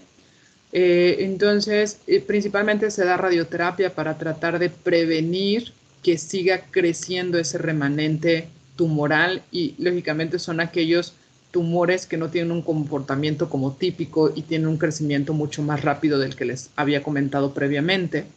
Y también podemos utilizar fármacos como son los análogos del receptor de somatostatina, que viene siendo octreotida o lanreotida, que recuerden que estos tumores pueden expresar receptores de somatostatina y entonces podemos obtener una reducción del tamaño del tumor hasta en un 12% de los casos, o podemos utilizar aquí también agonistas dopaminérgicos como es la cabergolina, porque también estos tumores pueden llegar a expresar receptores de 2 de dopamina y me puede condicionar una reducción de tumor hasta en un 25% de los casos. Generalmente, este tipo de tratamientos los damos en aquellos macroadenomas que ya se sometieron a cirugía y que estamos viendo un comportamiento no típico en relación al crecimiento y entonces estamos optando por estos 3 tipos de tratamientos. Y ya para finalizar, esto es como se hace el abordaje, digamos, de tumores hipoficiarios no funcionales. Hacemos el abordaje hormonal. Si documentamos un exceso de una hormona, entonces ese adenoma o tumor hipoficiario es funcional y lo catalogamos como acromegalia, como enfermedad de Cushing.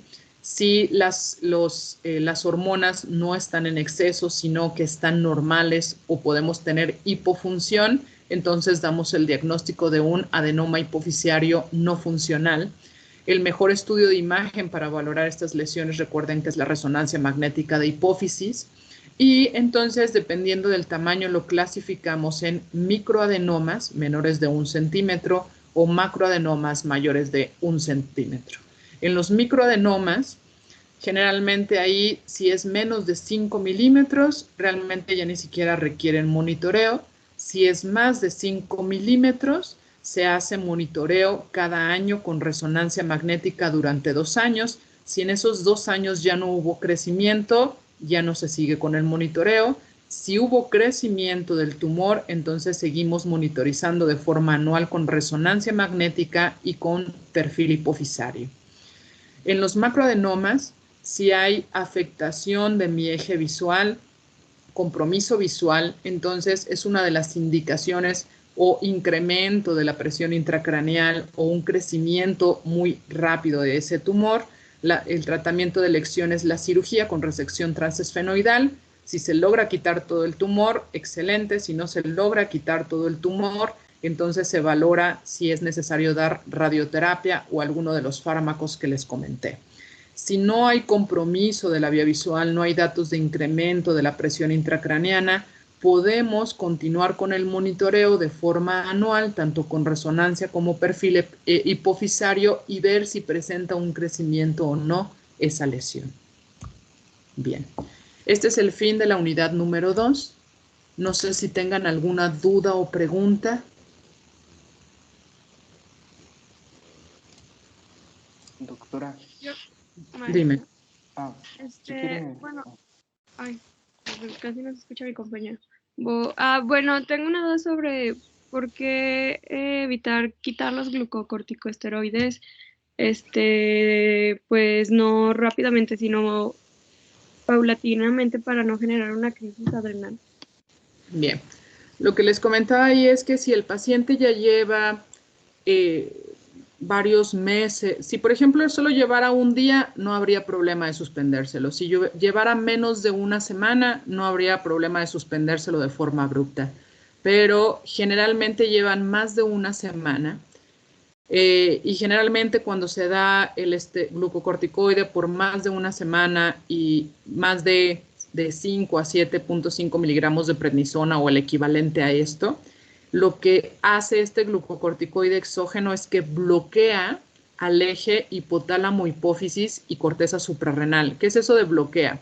El organismo está sensando que se está teniendo más cantidad de glucocorticoide. Entonces dice, ay, ya hay exceso de glucocorticoide. Recuerden que hay una retroalimentación negativa que me va a hacer que bloquee mi liberación de CRH, de ACTH, y lógicamente eso me inhibe la síntesis endógena de cortisol porque ya la estamos recibiendo de forma exógena. De ahí, si lleva meses tomando el glucocorticoide y se lo quitan de un día para otro, ese eje no crean que despierta como muy rápido porque en algunos pacientes hasta llevan años y hasta hacen que la glándula suprarrenal se atrofie. Y entonces, ¿qué hacemos ahí? Si se lo quitas de forma abrupta, el organismo se desacostumbró, por así decirlo, a producir el cortisol y entonces se lo quitamos y le puedes condicionar una crisis adrenal. ¿Por qué? Porque de repente ya no hay nada de cortisol en el organismo. Entonces, lo que se debe hacer ahí es para evitar esta situación, si el paciente lleva mucho tiempo tomándolo y tiene indicación de suspender, porque si no se lo indicó otro médico, entonces si estaba con uno de estos suplementos que les comento, lo que hacemos es quitarle ese suplemento, pero nosotros mismos indicarle prednisona tomada y se lo vamos iniciando, un ejemplo, a 10 miligramos al día en la mañana, que lo tome así por un mes o 2 meses. Después se la bajamos, o sea, va a depender siempre del caso del paciente, no hay como una receta. Después la disminuimos, por ejemplo, a 5 miligramos por varias semanas, después a menos de 5 miligramos hasta ya tratar de suspenderle. Pero esa es la explicación del por qué no, porque el eje se bloquea y no se recupera como inmediatamente. En algunos pacientes sí, pero en otros no, y entonces para evitar esta situación que puede poner en riesgo la vida, se debe disminuir de forma progresiva. ¿Bien? Gracias. Sí, de nada. ¿Tenía alguien más una duda, no? Sí, yo, mencionó algo del receptor de glucocorticoides citoplasmático, o sea, que el cortisol puede unirse también a los receptores mineralocorticoides, generando otro tipo de efectos. ¿Me lo podría repetir, por favor? Sí. El glucocorticoide, que recuerden, glucocorticoide es el cortisol, puede actuar tanto en su propio receptor, que es el receptor de glucocorticoides, y también puede actuar en el receptor de mineralocorticoides. Recuerden que mineralocorticoides es la aldosterona. Generalmente de forma normal, no patológica, no suele suceder eso, porque hay una enzima que es la 11-beta deshidrogenasa que degrada el cortisol a la forma no activa que es cortisona. Entonces, así evitamos que se una el cortisol al receptor de mineralocorticoides. Esa es una forma no patológica, en algo normal.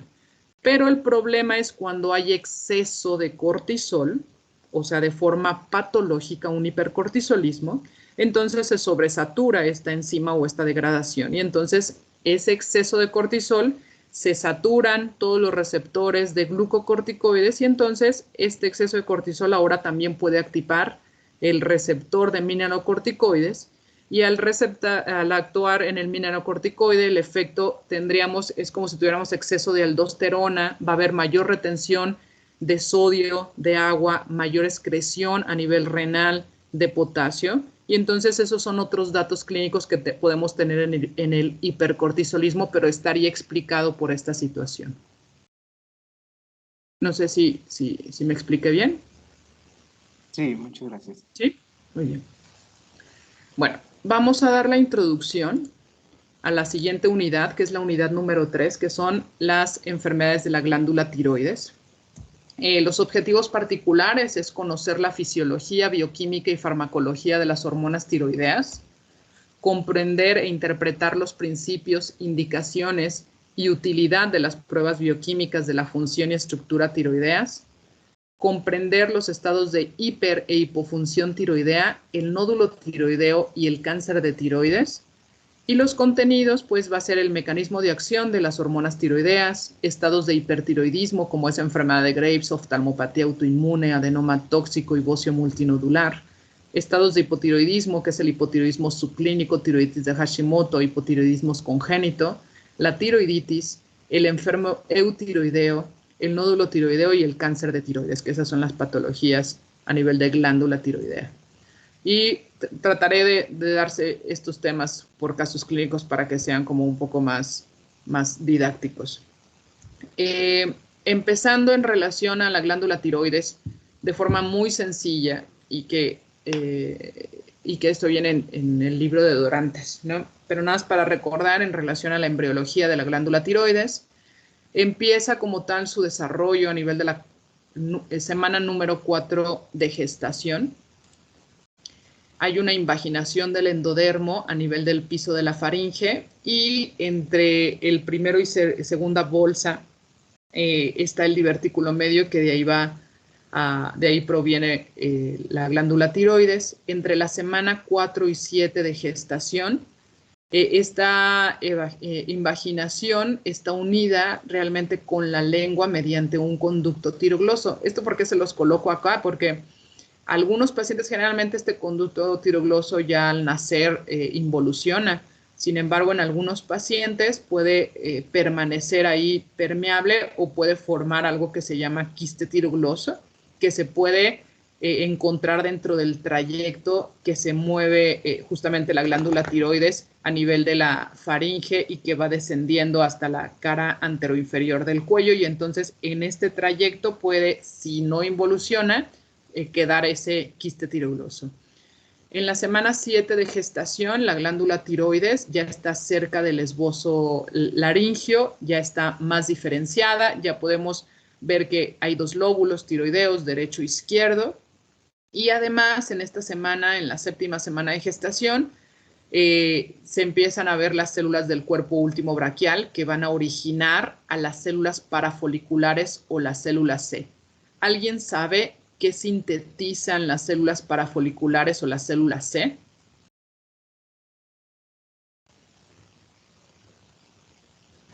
La paratormona. No, estamos hablando de glándula tiroides. La glándula paratormona se libera o se sintetiza en las glándulas paratiroideas. Estas células parafoliculares se encuentran en la glándula tiroides. Según ¿Alguien yo, sabe? ¿Perdón? Sí, La es calcitonina. calcitonina. Esto es importante tenerlo en cuenta, sobre todo más adelante que veamos los diferentes tipos de cáncer que hay a nivel de la tiroides, pero estas células parafoliculares o células C se encuentran en la glándula tiroides. Siguiendo con la embriología, en el tercer, cuarto mes de gestación, en el bebé, en el producto, ya se observa un acúmulo del coloide en los centros de los nidos de las células, que son los folículos tiroideos, ¿no? Que es como la célula principal o la unidad funcional de la glándula tiroides. Ya se ve lo que es el tejido conjuntivo, que está muy vascularizado, y eso va a facilitar la entrada de las hormonas tiroideas hacia el torrente sanguíneo, y ya se empieza o hay un inicio de la función de la glándula tiroides a nivel del producto entre la 10 y la 12ª semana de gestación. Esto también, si se dan cuenta, la glándula tiroides del bebé o del producto empieza como tal a funcionar hasta la 12ª semana de gestación, que ya llevaríamos ahí 3 meses de embarazo. Este es un punto importante principalmente en aquellas mujeres que tienen hipotiroidismo y que están embarazadas. Es muy importante en ellas darle una adecuada sustitución de hormonas tiroideas, y principalmente en los primeros 3 meses, porque sabemos que el bebé, de la única forma en esos primeros 3 meses que va a recibir la cantidad suficiente de hormonas tiroideas, va a ser a través de la mamá. Entonces eso lo vamos a ver en hipotiroidismo durante el embarazo, pero este es un punto importante para que lo recuerden. La función como tal de las hormonas tiroideas tienen un papel fundamental en el desarrollo prenatal y en el desarrollo postnatal, ya que regulan la síntesis de muchísimas proteínas y ayudan al desarrollo normal del cerebro y del organismo en general en el producto. ¿Qué trastornos se pueden tener embriológicos? Pues puede haber hipoplasia o un desarrollo no apropiado completo de la glándula tiroides, ectopia, que se localice la glándula tiroides en un lugar fuera de donde se debe localizar, agenesia, que se desarrolló, que no hay ningún desarrollo de la glándula tiroides, y lo que les comentaba del quiste tirogloso, que cuando va bajando hacia su localización habitual, puede permanecer permeable este conducto tirogloso y formar un quiste. Bien. En relación a la anatomía, recordar que la glándula tiroides se encuentra a nivel de cuello, en la cara anterior e inferior. Ustedes mismos se la pueden ir palpando, ¿no? Está ubicada en el triángulo. Si se dan cuenta, tienen los 2 músculos esternocleidomastoideos, y justamente en ese triangulito que se forma, ahí es donde vamos ubicando nuestra glándula tiroides. Se localiza en la porción anterior e inferior del cuello, a nivel de la cervical número 5, entre la cervical 5 y la torácica 1 de la columna vertebral, y forma ese triángulo muscular entre los 2 esternocleidomastoideos. Sus componentes: tenemos 2 lóbulos tiroideos, el lóbulo tiroideo del lado derecho, el lóbulo tiroideo del lado izquierdo, y algunos pacientes, hasta en el 50% de los casos, pueden tener este lóbulo que es el piramidal. Y los une esta zona también al lóbulo del lado derecho e izquierdo, que se le conoce como istmo. Está rodeada de una cápsula de tejido conectivo que nos va a formar lo del estroma, que eso lo vamos a ver más en histología. También tiene una cápsula verdadera y tiene otra cápsula falsa que está fija al cartílago cricoides. Y esto, ¿por qué se los menciono? Porque en la exploración física de la glándula tiroides, no sé si les ha tocado explorarla, pero generalmente le indicamos al paciente que degluta, que pase saliva, y podemos condicionar, si nosotros estamos palpando y ubicando la glándula tiroides, es más fácil sentir cómo se mueve la glándula tiroides, principalmente porque está fija a este cartílago, y al deglutir se mueve, ¿no? Entonces ese es más como un tip que solemos hacer al momento de explorar o de palpar la glándula tiroides. Está irrigada a través de la arteria tiroidea superior, que proviene de la arteria carótida externa y de la arteria tiroidea inferior. El drenaje es venoso por la vena tiroidea superior y la vena yugular interna. También por la vena tiroidea media, que viene de la vena yugular interna, y de la vena tiroidea inferior, que deriva en la vena braquicefálica. El drenaje linfático toma relevancia más que nada cuando abordemos cáncer tiroideo, porque justamente es a través de este drenaje linfático que tenemos las metástasis principalmente en ganglios cervicales y es a través de este drenaje linfático. Y tenemos el drenaje linfático superior medio, el inferior medio y los laterales izquierdos y derechos, que repito, esto se los menciono principalmente por la relevancia en el cáncer de tiroides, porque uno de los sitios de recurrencia o de metástasis es principalmente a nivel ganglionar. Otro punto importante, y por qué se los menciono, es su relación con los nervios laringio recurrente.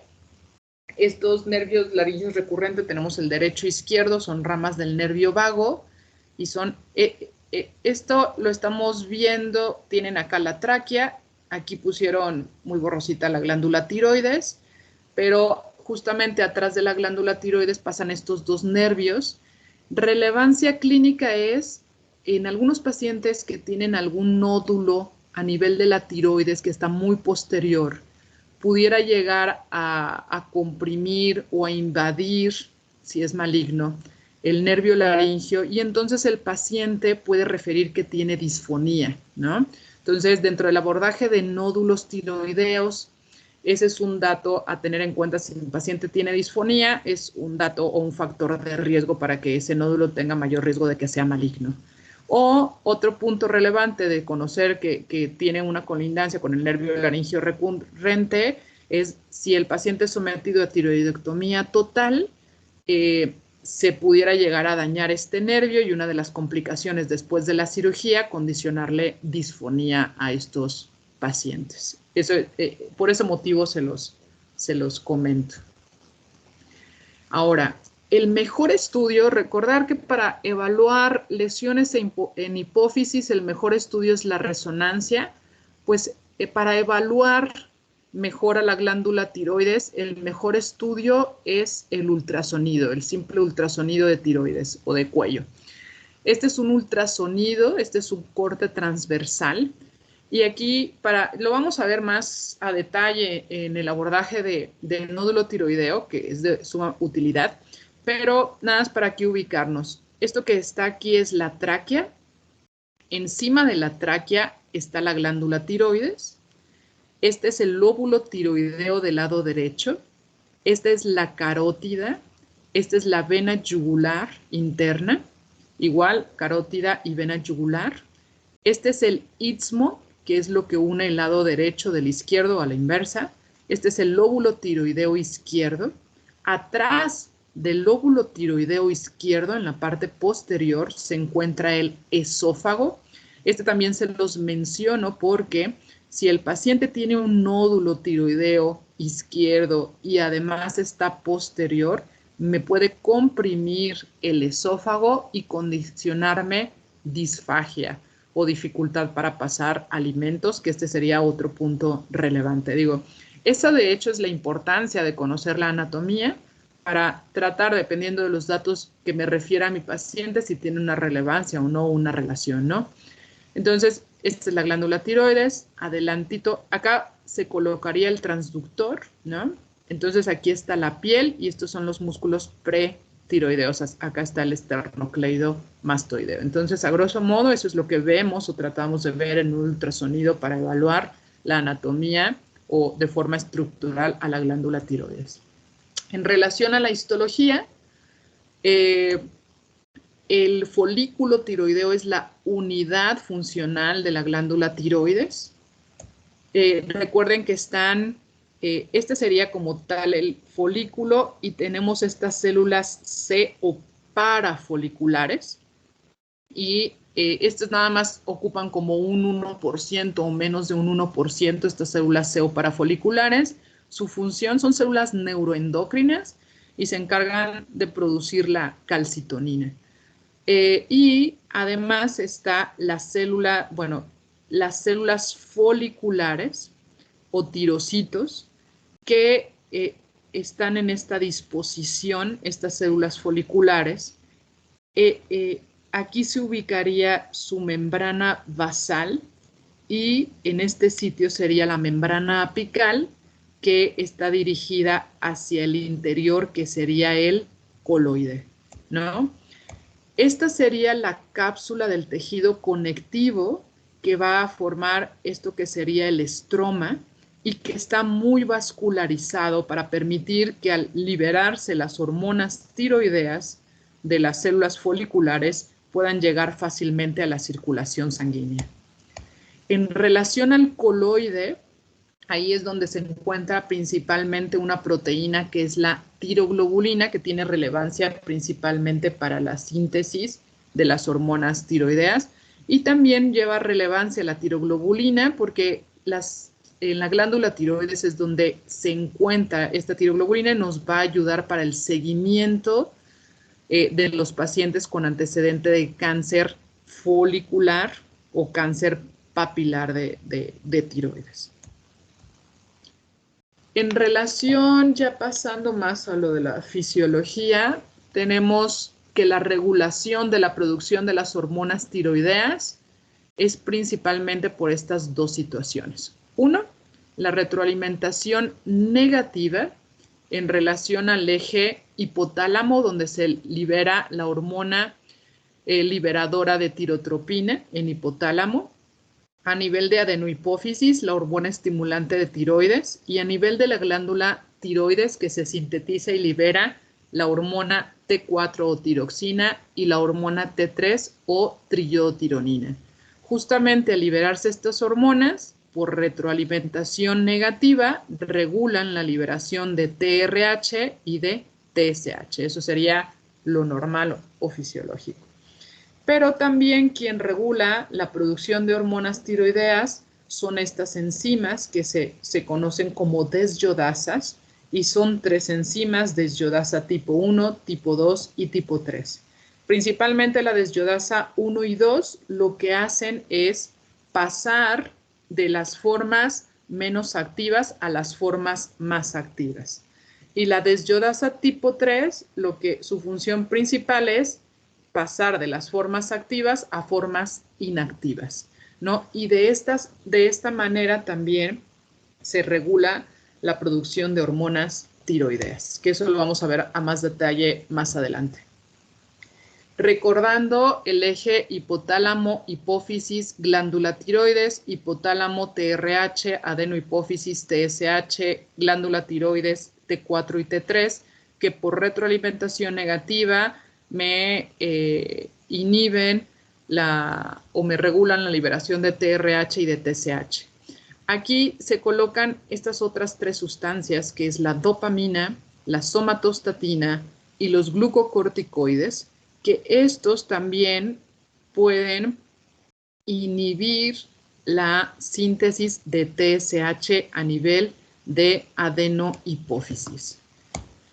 Recordar a nivel del hipotálamo, en los núcleos paraventriculares se sintetiza y libera la TRH. A nivel de estos núcleos paraventriculares en las neuronas, hay desyodasa tipo 2, que va a condicionar esta desyodasa tipo 2 el paso de T4 a T3, a la forma activa, que sería T3. Y, bueno, está la síntesis de TRH, y esta síntesis de TRH, su disminución en la síntesis está regulada por las hormonas tiroideas. Si hay disminución de las hormonas tiroideas, va a estimular la síntesis de TRH. Si hay un incremento de las hormonas tiroideas, me inhibe la síntesis de TRH. A nivel ya pasando, esta TRH condiciona a nivel de la adenohipófisis liberación o síntesis de TSH. Recuerden que la TRH es un liberador de prolactina y además la TRH también estimula la síntesis y liberación de hormona de crecimiento. Para ir terminando acá, a nivel de la adenohipófisis, entonces se libera la TSH. La TSH va a actuar en su receptor de membrana a nivel de las células foliculares o tirocitos y tiene diferentes funciones la TSH. realmente en las glándulas, en las células foliculares o tirocitos. La interacción del receptor de TSH con la TSH activa a la adenil ciclasa y principalmente la proteína quinasa A, y eso va a condicionar la estimulación de hormonas tiroideas, el crecimiento y diferenciación de las células foliculares, estimula la captación del yodo por la vía de la transcripción del simportador de sodio-yodo, que es el NIS. También a través de la proteína quinasa C estimula la generación de peróxido de hidrógeno, y ese peróxido de hidrógeno es importante principalmente para la oxidación de la peroxidasa tiroidea y la síntesis de hormonas tiroideas. Este peróxido de hidrógeno es importante para la organificación y acoplamiento oxidativo de las yodotironinas y las yodotirosinas, y actúa también el efecto de la TSH en la glándula tiroides en la transferencia apical del yodo para la síntesis de hormonas tiroideas. Todas esas funciones tiene la TSH a nivel de la glándula tiroides. Bien, aquí nos vamos a detener en relación a lo del metabolismo del yodo. Espero, todo esto viene ahí y de forma muy sencilla en el Dorantes, y espero que para la próxima clase terminar esto en relación a generalidades, en relación al funcionamiento. Léanse por favor cómo se sintetizan las hormonas tiroideas para poder pasar después de estas generalidades en relación a fisiología de la glándula tiroides, pasar ya a patologías que sería el hipotiroidismo. Bien, entonces nos veríamos el próximo lunes. No sé si tengan alguna duda o pregunta.